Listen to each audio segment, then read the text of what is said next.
আমার মেয়ের পেটে থাকা অবস্থায় মুখে একটি দাঁত উঠেছে, এটি কোনো ভালো লক্ষণ নাকি খারাপ লক্ষণ? গর্ভকালীন কোন আমল করলে নরমাল ডেলিভারি হবে? অজু করার পরে কি আয়নায় মুখ দেখলে অজু ভেঙে যাবেন? শাশুড়িকে মা না বললে কি গুনাহ হবে? স্বামীর হুকুম ছাড়া বাবার বাড়ি যাওয়া যাবে কিনা? টেপে অজু করলে নিচে বালতি থাকে, ফলে অজুর পানি বালতিতে পড়ে, সে পানি কি টয়লেটের কমোডে ঢালা যাবে? আমি আমার মৃত পিতার নামে যাই সাদকা করি তার সওয়াব কি আমিও পাবো? গোসলের পরে ভিজা চুল গামছা দিয়ে বেঁধে নামাজ আদায় করলে কি নামাজ হবে? রাস্তার পাশে কবরস্থান থাকে, নাপাক অবস্থায় গেলে কি গুনাহ হবে? মহর পরিশোধের আগে স্ত্রী যদি মারা যায় তখন স্বামী কিভাবে মহর পরিশোধ করবে? বিয়ের যে কোনো শর্ত না মেনে শুধু মজা করে কবুল বললেই কি বিয়ে হয়ে যাবে? বাথরুমে কাপড় কাচার সময় বিসমিল্লাহ বলা যাবে কিনা? চলুন তাহলে আমরা প্রশ্নোত্তর আলোকিত ভুবনে প্রবেশ করি। কাজলে আইডি থেকে আপনি লিখেছেন, অজু করার পরে কি আয়নায় মুখ দেখলে অজু ভেঙে যাবে? না, কোনো অসুবিধা নেই, অজু ভাঙবে না। আপনি ফরাদ হোসেন আপনি লিখেছেন, বাথরুমে কাপড় কাচার সময় বিসমিল্লাহ বলা যাবে কিনা? বাথরুমে কাপড় কাচার সময় বিসমিল্লাহ বলবেন, বিশেষ করে যখন কমোডের সাথে আপনার ওই জায়গার পার্টিশন থাকবে। পার্টিশন না থাকে তাহলে অজুর সময় যেরকম মুখে বিসমিল্লাহ বলা নিষেধ, অনুচিত, মাকরুহ, ঠিক একইভাবে এখানে মুখে বিসমিল্লাহ বলবেন না, মনে বিসমিল্লাহ বলে কাপড় কাচবেন। আমি আবুল কালাম আপনি লিখেছেন, মহর পরিশোধের আগে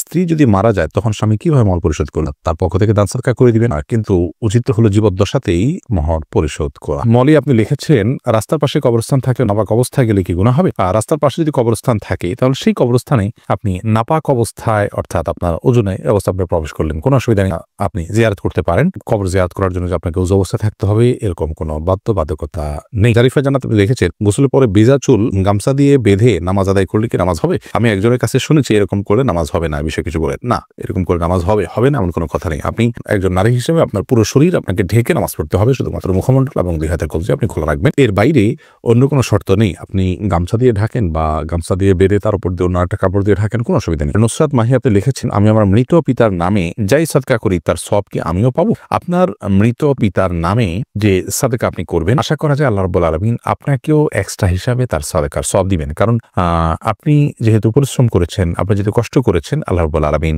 সেজন্য আপনাকে বঞ্চিত করবেন না, কারণ আল্লাহ রাব্বুল আলামিন কাউকে তার পরিশ্রমকে পণ্ড বা ব্যর্থ হতে দেন না, যতক্ষণ পর্যন্ত সেটি আল্লাহ সন্তুষ্টির জন্য হবে এবং সঠিক নিয়মে হবে। মাইহামাদ আপনি লিখেছেন, গর্ভকালীন কোন আমল করলে নরমাল ডেলিভারি হবে? গর্ভকালীন সময় এরকম কোনো বিশেষ আমলের কথা কোরআন হাদিসে বলা হয়নি যে আমল করলে নরমাল ডেলিভারি হবে, তবে হ্যাঁ, গর্ভ যাতে নরমাল ভাবে হয়, অপারেশন করতে না হয়, সেজন্য আল্লাহর রহমতের কাছে আপনি সাধারণভাবে দোয়া করতে পারেন। আর দান এবং সাদাকা এটা মানুষকে কঠিন কোনো পরিস্থিতি থেকে উত্তরের পথ দেখায়, বিধায় এরকম পরিস্থিতিতে আপনি কিছু দান সাদাকা করতে পারেন এবং বিশেষভাবে ইস্তেগফার, দুরূদ সহ যে আমলগুলো বান্দার খুব কঠিন সিচুয়েশনে পড়লে আল্লাহ তাআলা তার জন্য বিষয়টিকে সহজ করেন, সে আমলগুলো আপনি বেশি বেশি করে করবেন, আল্লাহ তাআলার কাছে সাধারণভাবে দোয়া করতে থাকবেন। এছাড়া সুনির্দিষ্ট কোনো দোয়া বা আমল কোরআন হাদিস আমাদেরকে শেখায়নি যেটার মাধ্যমে নরমাল ডেলিভারি হবে। জান্নাতরিন আপনি লিখেছেন, বিয়ের যে কোনো শর্ত না মেনে শুধু মজা করে কবুল বললেই কি বিয়ে হয়ে যাবে?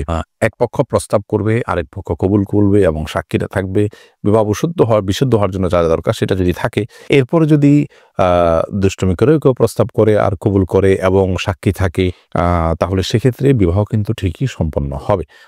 সালাসুন জিদ্দুহুন্না জিদ্দুন ওয়া হাজলুহুন্না জিদ্দুন, হাদিসে আসছে যে তিনটি বিষয় মানুষ সিরিয়াসলি করলে যা হবে এবং দুষ্টামি করে করলেও তা হবে, বিধায় বিয়ের ক্ষেত্রে এই বিষয়টা আমাদের মাথায় রাখতে হবে যে এটি আমরা যদি ইচ্ছাকৃতভাবে জেনে শুনে, ইচ্ছাকৃত বলতে সজ্ঞানে যদি বিবাহের প্রস্তাব দেই এবং অপরপক্ষ কবুল করেন এবং সেটা বিবাহের অন্যান্য শর্তাদি থাকে, সাক্ষী উপস্থিত থাকে, তাহলে সেক্ষেত্রে সেটি কিন্তু বিবাহ হিসাবে গণ্য হবে। আইরিন সুলতানা মাহি আপনি লিখেছেন, টেপে অজু করলে নিচে বালতি থাকে, ফলে অজুর পানি বালতিতে পড়ে, সে পানি কি টয়লেটের কমোডে ঢালা যাবে? ঢালা যাবে, কোনো অসুবিধা নেই, বরং ঢালাটাই উত্তম, বিশেষ করে কমোড পরিষ্কারের জন্য, টয়লেট পরিষ্কারের জন্য, কোনো গাছ ইত্যাদি থাকলে সেগুলোর গোড়ায় পানি দেওয়ার জন্য, যে কোনো কাজে আমরা এই পানিটা ব্যবহার করাই উচিত, কারণ অজুর যে পানিটা, এই ব্যবহৃত পানিটা এটা অন্য কাজে লাগানোটা কোরআন হাদিসের দৃষ্টিকোণ থেকে কোনো নিষিদ্ধ কিছু নয়, এটা নাপাক নয়।